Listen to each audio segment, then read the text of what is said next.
From Oshkosh Community Media Services, this is Community Access TV2 and simulcast on 101.9 FM WOCT Oshkosh.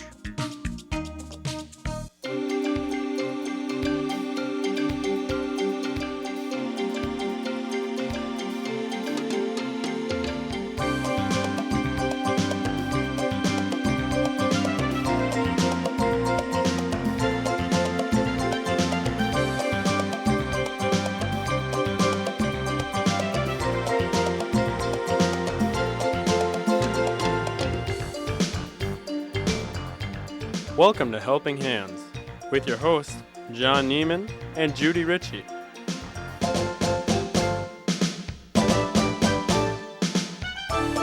Hello and welcome to Helping Hands. This is our opportunity to let you in the community know how you can lend a helping hand to an agency, a program, a project in need. I'm Judy Ritchie with Oshkosh Family Meals on Wheels. And I'm John Neiman with Aurora Medical Center. And welcome to our July edition of Helping Hands. Our beautiful decor in all red, white, and blue. We all got the memo to dress in blues, a variety of blues too. Hope you've been having a wonderful summer so far. We have a really great July show for you today. This show is made possible, set design and decor by Harnick's Flowerland, and of course our monetary sponsor who makes sure that we are on the air, and this is our 12th year on the air, is Aurora Healthcare. Where can you see us? Where can you hear us? We are on the radio at WOCT 101.9 FM. We're also on Time Warner Cable CATV2 and on Charter 984, airing 5 of the 7 days of the week, which is just, it's tremendous. We love people coming up to us, whether it's at work, in the grocery store, in the community, saying that they saw the program or they learned something new about volunteer opportunities in our wonderful community. Judy, our guest today is well known to all of us. She is been very active in the volunteer community, volunteer management, oversees just a couple of staff people and lots of volunteers. Deb Tower with Advocap.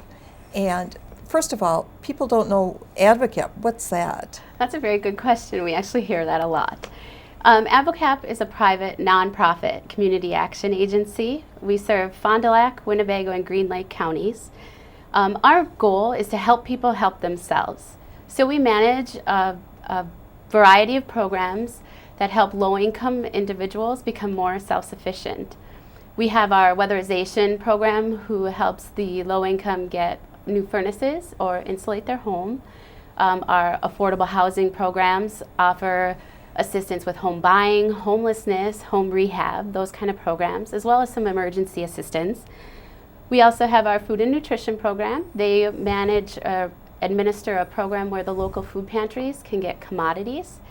And the business development department helps individuals create businesses or maintain businesses or grow their businesses, as well as a home car buying program, actually, that helps low-income people get loans to purchase cars so they're able to get to work. And of course, we have our employment and training program, which is helping people maintain jobs or look for jobs and grow their skills. And then last is our volunteer services department, which is the program I run. We manage the volunteer services, which is the retired and senior volunteer program, the foster grandparent program, the senior friends program, as well as the transportation program. So how big is your staff? My personal staff is only 6, but there's approximately 180 at Advocap altogether. Because that is just a tremendous amount of programs that benefit not only the people, but benefit our community. And after you said all that, it's on the screen right now. But you did really well. So those are the different, and we're familiar with some of the programs. Maybe for our audience, do you want to talk about RSVP? Sure. The Retired and Senior Volunteer Program is funded by the Corporation for National Community Service, as well as the state and local governments and individuals. This program, volunteers are 55 and older, and they're kind of able to choose what positions they volunteer for in our community. Some of our main goals are to do one-on-one helping students become stronger, one-on-one school help inside the schools, K through 12. We also support older adults by supporting programs that do meal delivery, that do companionship, and transportation. And we help feed the families by working with the local food pantries. And of course, we help people feel safer in their homes and communities by working with the local Habitat for Humanities. One of the things with AdvoCap, and having worked in the community for so many years and knowing so many of the staff over the years, including Tony, that we go back a couple of extra years, there's a lot of collaboration that goes on. Absolutely. And without that, you couldn't do your job and the rest of us couldn't be doing ours, or certainly would be working much harder at trying to make it work. We have 40 different partnerships in the community and just in Winnebago County with local nonprofits that we help support. So are you kind of, in a simplistic way, a volunteer center? Yes, because we are. you are, people come to you and they may have a variety of interests and you point them in the right direction and then keep track of them as they do their jobs. That's exactly what we do. We help them find their right fit.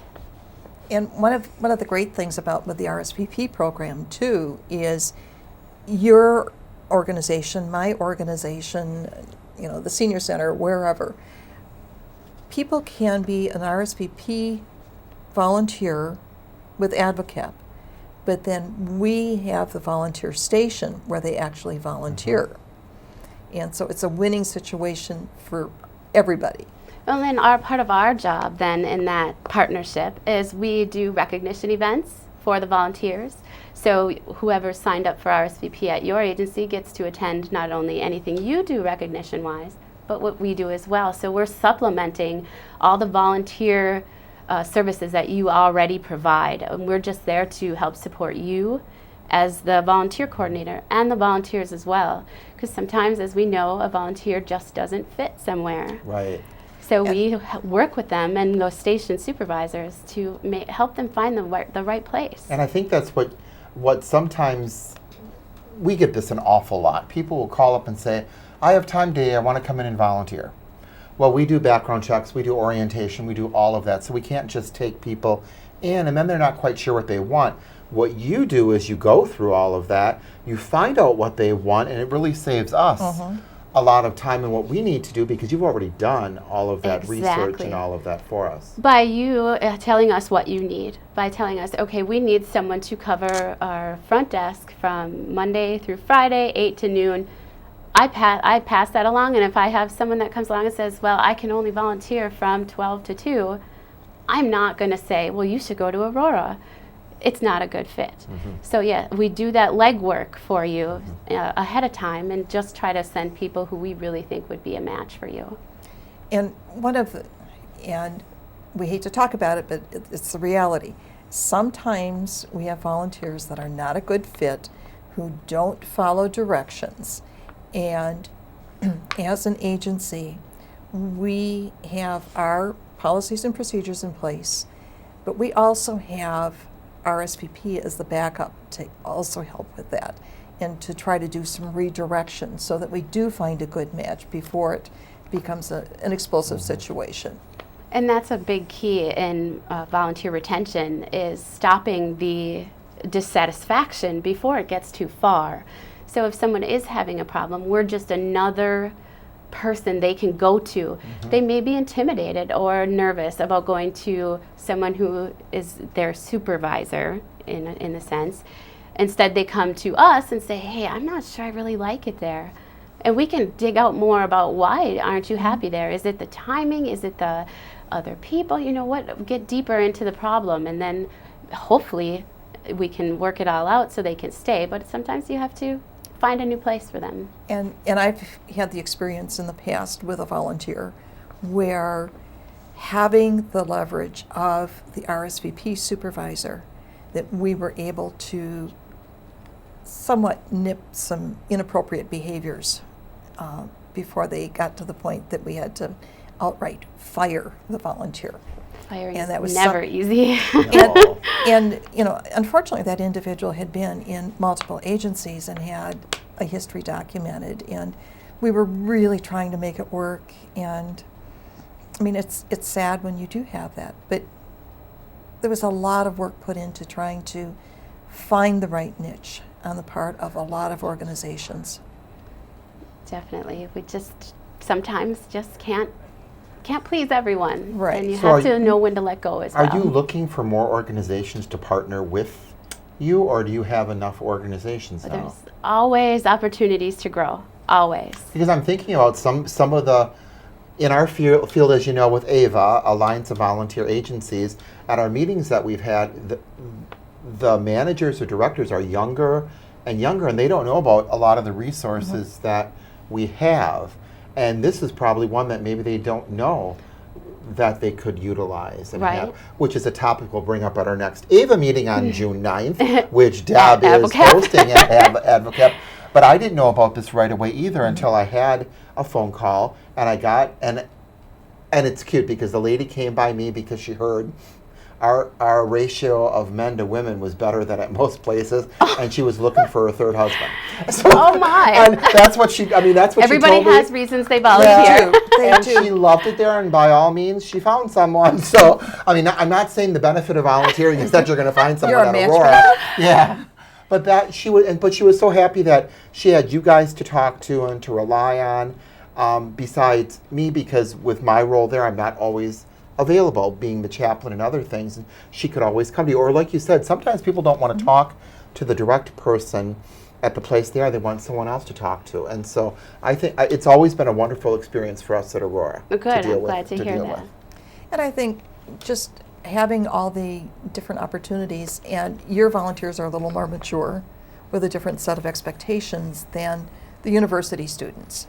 Correct. And a lot of times they have the ability to give that long-term commitment that some younger volunteers aren't able to give because they're working full-time or going to school. So the volunteers that we work with over 55 and retired, probably should be way older than 55, but it is what it is. But yes, they often have that extra time that we're looking for. And I think that's something, too, that we talk about at AVA all the time. You have all of the energetic high school and college kids that do a really good job, but they're only there for that limited amount of time versus a seasoned volunteer that you know that you can count on because they're going to take the Monday shift every Monday, and you know that they're there. And it's something that we have to get used to in our volunteer world now, is that we're not finding as many of those older people to do that, especially because number one, they're snowbirds and all of that too. But number two, they volunteer all over. All over. All over. They do, Yeah. and for a while, people were retiring at a younger age, and now people are delaying that retirement. There's, health issues are busy. not. Health issues are not always, in place at 55 or 60. They Right. come later. And to stay active, just keeping the brain going. That's very important. I feel it's our responsibility as volunteer managers to create opportunities that everyone is able to be a part of and give time if they have the time. We have to change with the times. We have to create opportunities where we don't no longer need that one person who's going to come in every Monday. We're going to have to learn how to split that up or adjust. We're going to have to adjust to the volunteer if we want to continue to be successful and run good volunteer programs. And with technology, the person that used to come in the office and type the newsletter for you, they can do it from home in their jammies. Correct? And, just email it in, or so many things that can be done that way. We have to be willing to change. And even some of the meetings and trainings, Skype is really good. You are so far ahead of me. My volunteers are older, but as I was talking to Judy earlier, we have a new program for doing background checks. They have to provide an email, and then I send the email off to this company, and the company contacts them. I don't see anything except the report, and I haven't had one volunteer yet. My first man that did that was 91, and he had an email. He did, and it worked out well. But still, a lot of my volunteers, maybe it's because we're smaller too, my volunteers just love all that personal Oh, we do stuff. have traditional Yes, volunteer traditional. program as well. Yeah. A hospital setting Yeah. is very traditional. So they're not, even with me emailing them, some of them are into it, but some of them still think that the email is going to be given to someone else or something like that. So I'm getting there with technology, but not like some of these, these people that are just really great at the Twitter. Facebook I do use, and Facebook, I have volunteers on Facebook, and it's a way to promote a lot of the stuff that we do. And I think the Senior Center helps a lot, having that collaboration with the Oshkosh North and teaching them how to use the computers. And I think all of that really is helping this progressiveness that we really do need. Well, absolutely, and you have to think of the target. Who are you trying to Right. target? I'm not going to use Facebook to recruit my RSVP volunteers. It just isn't the tool at this time. In the future, it probably will be. But right now, most of our volunteers don't have email. They don't use the Yep. computer at the moment. So Some of them don't even have newspaper's cell still the phones. way to go. Yeah. Yeah. You got to think about that target. Who are you trying to recruit? Exactly. So let's talk volunteer opportunities right now. It's the summer. Where's your greatest need for volunteers? And if somebody wants to volunteer, be part of the many programs that you mentioned, who would they contact? Well, two of the big areas that we're in the process of recruiting for are our transportation program and the Senior Friends program. They're actually funded by Winnebago County. And the transportation program, the drivers take kids, mostly kids, to go visit their parents. So we contract with Winnebago County Human Services, and the caseworkers set up with us the transportation. Our drivers go Monday through Sunday, any day and time. We have to have many to do this process. We provided 937 rides last year, to 87 individuals. But we were unable to provide almost 300 rides because we just didn't have the volunteer manpower to get this done. So we really want to increase we also drive the elderly, the older adults, to go shopping, to volunteer, to community events, to medical appointments. We'll drive them anywhere. Is that at no within cost? reason. Yes. Within reason, that is. Yeah. If we have a driver, we'll take you, is really how it looks. We go out of county, we go anywhere that really there is a need. So the drivers would be essential to keep that program going and to cover all those rides that are needed. And Senior Friends. And Senior Friends is the companionship this program makes me smile. They are incredible. There are incredible relationships built in this program. We match volunteers with an elderly person that's living in their home independently. So someone who may not have a lot of socialization outside of their home because of disability or just age. Sometimes they're stuck, at home. And so we send someone to their house once a week, and they are able to form that friendship and hopefully get them any services that they may need and things like that. And Senior Friends is a new program to AdvoCap, but is not a new program in the community. It goes back many years to peer counseling and other names over the years, and anywhere from Human Services to the Senior Center to Red Cross, and now you. Yes, I've had it for about a year, just over a year. So this is a wide variety of things for people to choose from. Yes. So, and our time, we're going to have you back again to talk more.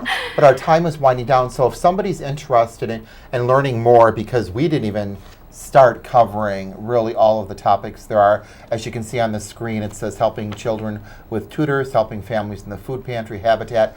How would they contact someone at AdvoCap to find out more? They can just call me at the Oshkosh office, Deb Tower, 426-0150, or email deborahj@avocap.org, and we will work with each person individually to help them find their right fit. I think it's amazing. I love, especially when you talk about the Senior Friends program too, because there are so many people that churches call them shut-ins and all of that, where they need that socialization and all that. Or they're telling us, even though we extended the time, our time is down here. So thank you, Deb, for being with us. We really appreciate this. Lots of information. We will have you back again to talk about all the other services. But thank you very much for staying with us for our first segment. Stay tuned, and we'll be back for our second segment of our July edition of Helping Hands.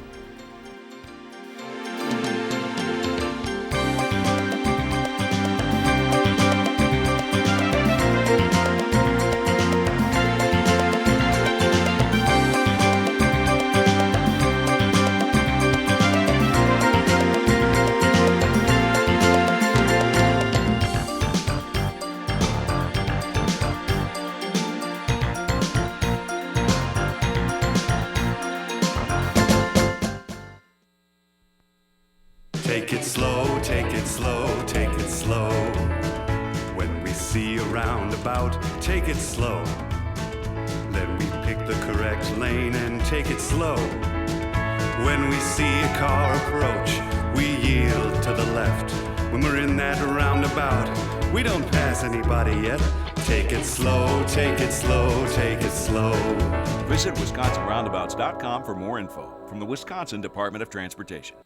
Wisconsin is losing our World War II veterans. If you were a World War II veteran, or you know one who hasn't gone on an honor flight to D.C., please help us. The Wisconsin Broadcasters Association is partnering with all Wisconsin Honor Flight hubs to make sure every eligible vet remaining who served their country so selflessly gets the chance to go. It's time for them to see their memorial. It's time for their flight. To learn more or to make a donation, go to wisconsinhonorflight.org.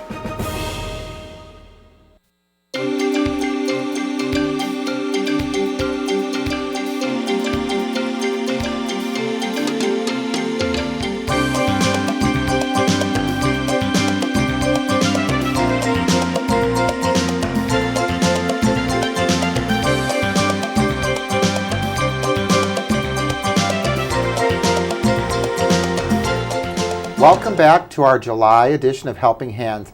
We're going to use this last segment to catch up with you on things going on in our community. It's summer, and there's lots to do and lots of stuff happening. Something happened to us, which was good. It was really good. Really good, and so we're going to talk about that for a second. I have Vanna here. Yes. Who is showing our award that our show And actually won. They really can't see it here. Let's put some see. black behind it. Even that it shows a little bit. We won an achievement award for talk show professionals for Helping Hands with Wisconsin Community Media. We've been doing this for 12 years, and of course we don't do it for the awards, but to get an award like this is really nice.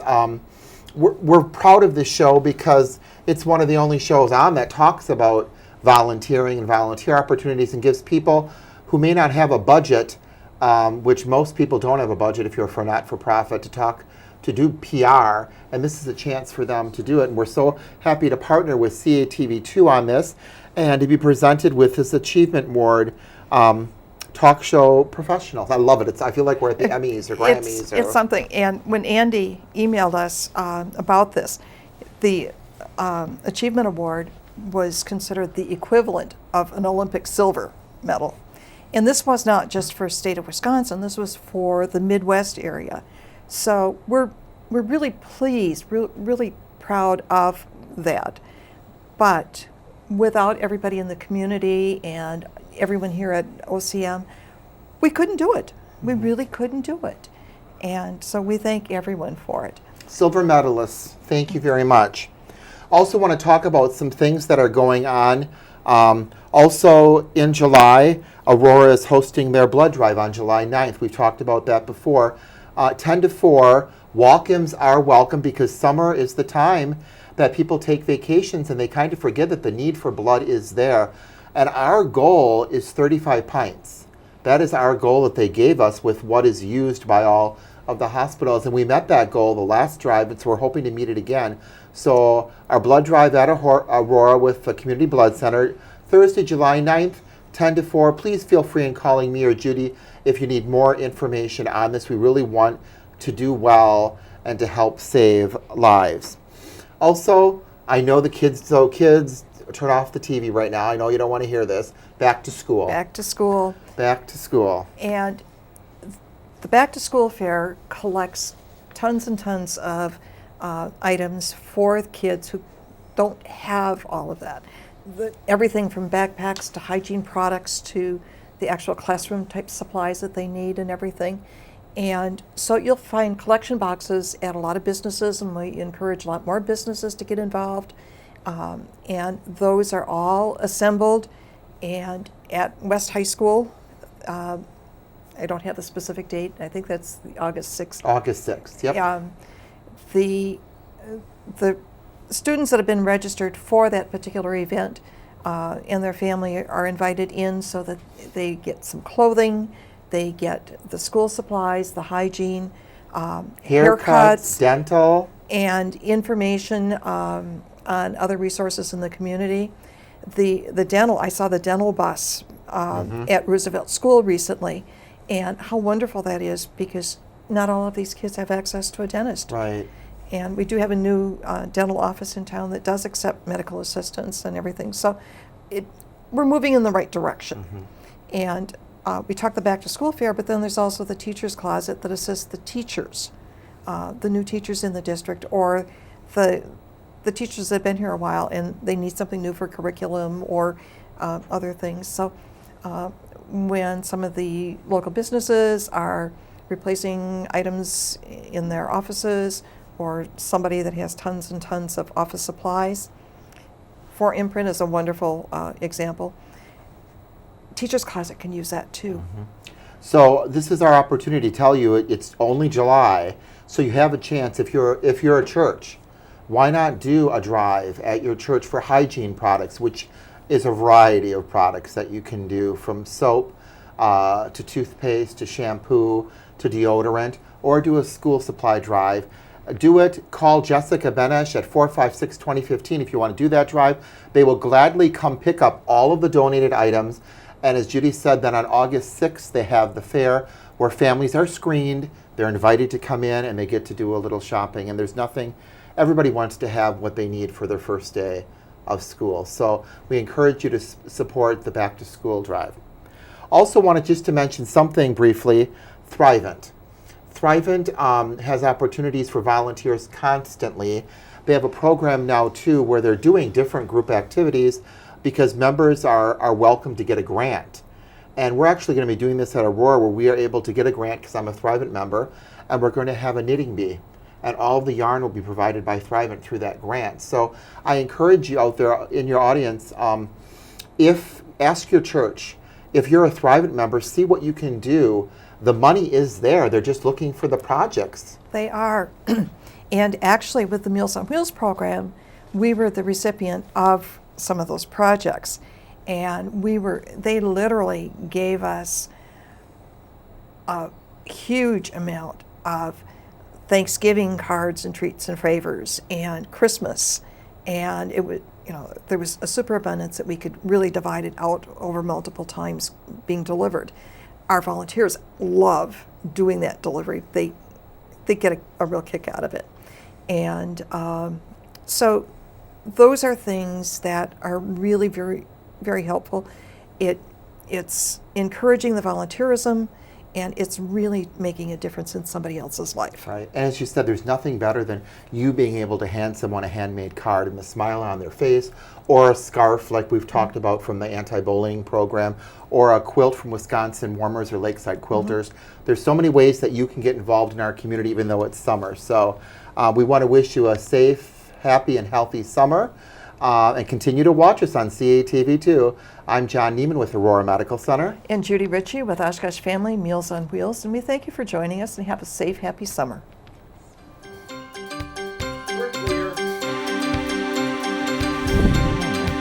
Good time.